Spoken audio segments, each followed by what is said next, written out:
Ibilang na naman ang ama ko. Ayan na naman siya. Time check, 11 PM ng gabi.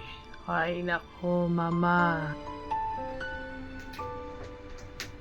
Tulog na tulog ang alaga ko. After niya magpuyat kagabi. Ang dami ko lang tinarabaho pero tulog na tulog pa din. Kumuha ako ng itlog. Nagluto ako. Tiyara! Ang init!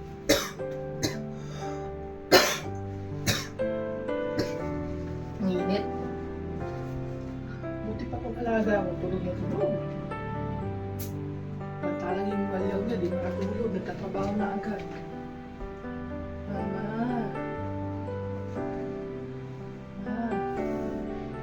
Punta mo?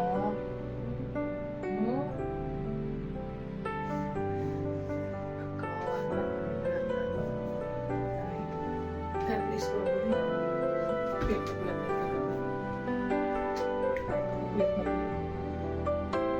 ay, bumalik her day ka.